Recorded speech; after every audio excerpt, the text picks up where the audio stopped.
পিছিয়ে দেওয়ার কথা বলেছে আদালত। প্রাথমিক পর্যবেক্ষণে এমনটাই মন্তব্য বিচারপতি, কি বলবেন? পর্যবেক্ষণ নিয়ে মন্তব্য করব না। প্রধান বিচারপতি শ্রদ্ধেয় ব্যক্তিত্ব, সাংবিধানিক পোস্টে আছেন, তার ভার্ডিক্ট আসার পরে মন্তব্য করাই আসল। শিক্ষা সংক্রান্ত তবে রাম ভক্তরা আক্রান্ত হয়েছেন। পারমিশন নেওয়া মিছিলের উপরে বোমা গুলি বর্ষিত হয়েছে, 20 জন লোক আহত হয়েছে এবং পুলিশ ফেল করেছে। এবং খুব আশ্চর্যের বিষয়, সিভিক ভলেন্টিয়ারের বাড়ির ছাদ থেকে পাথর আর বোম ফেলা হয়েছে। আর মমতা ব্যানার্জি উল্টে রামনবমী পালনকারীদেরকে দাঙ্গাবাজ বলেছেন। এটা আনফর্চুনেট যে রাজ্যের মুখ্যমন্ত্রী এই ভাষায় রামনবমীর মতো খুশির দিন, উৎসবের দিন তিনি দাঙ্গা ডে বলে অভিহিত করেছেন। দাদা, শিক্ষা সংক্রান্ত দুর্নীতিতে গ্রেপ্তার হওয়া সরকারি আধিকারিক বিচার প্রক্রিয়া শুরু করার প্রয়োজনীয় অনুমতি দেওয়ার বিষয়ে মুখ্য সচিবকে হলফনামায় খুশি নন আদালত।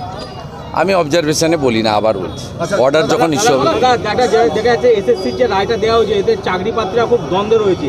আদৌ কি 5000 জনকে বাদ দিয়ে হবে না টোটাল ওই মাসেই বাদ যাবে? আমি কোনো মন্তব্য করব না। আমি এক কথাই বলি, যোগ্য অযোগ্য কে আছে সে তো কাগজপত্রে প্রমাণ হবে, ওএমআরে প্রমাণ হবে। নিশ্চিতভাবে অনেক দিন ধরেই চলছে এবং এটা যে রিক্রুটমেন্ট স্ক্যাম হয়েছে প্রমাণিত। এবং সমগ্র বিষয়ের জন্য একজনই দায়ী, মমতা ব্যানার্জি। যারা বলছেন মেধা ছিল, চাকরি পেয়েছিলাম, বাতিল হয়েছে কেন, এর উত্তর মমতা ব্যানার্জি দিতে পারবে। মমতা ব্যানার্জি দিতে পারবে। মমতা ব্যানার্জি পুরো প্রক্রিয়ার জন্য দায়ী এবং তৃণমূল এবং মমতা ব্যানার্জির টাকার খিদার জন্য আজকে পশ্চিমবাংলার এই অবস্থা হয়েছে। অভিষেককে খুন করতে গিয়েছিল, বাড়ি পর্যন্ত রেকি করেছে। বীরভূমের প্রচারে গিয়ে বিস্ফোরক মমতা ব্যানার্জির ওপর রাগ থাকলে তাকে মেরে দে, নাম না করে আপনাকেই কটাক্ষ করা হয়েছে। বিজেপির একটা কথায় 26,000 শিক্ষক শিক্ষিকা কাজ করছে, তাদের বলছে কিনা 8 বছরের বেতন সহ 4 সপ্তাহের মধ্যে ফেরত দাও, সুদ সহ। পারে তারা দিতে? তাদের অপরাধ কি তারা জানলো না? 2016 চাকরি পেয়েছে। নির্বাচন চলাকালীন বিজেপির এক গদ্দার বললেন বোমা ফাটাবো। আরে বোমা ফাটিয়ে মমতা ব্যানার্জির ওপর রাগ হয়তো মেরে দে। অভিষেককেও তো খুন করতে গেছিলি, ধরে ফেলেছিলাম আমরা। কিভাবে করেছিলি? তার বাড়ি পর্যন্ত রেকি করেছে, ফেস টাইমে ফোন করেছে, আপকা সাথ বাত করনে চাতি হু বলে সময় দিলেই গুলি করে দিয়ে পালিয়ে যেত।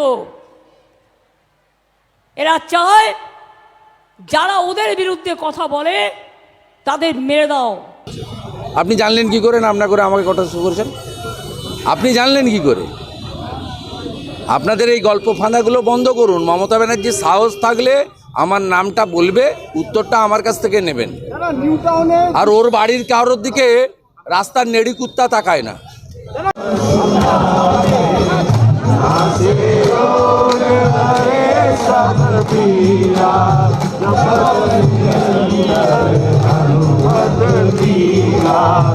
संकट के हनुमान छुड़ावे, मन क्रम वचन ज्ञान दोहरावे।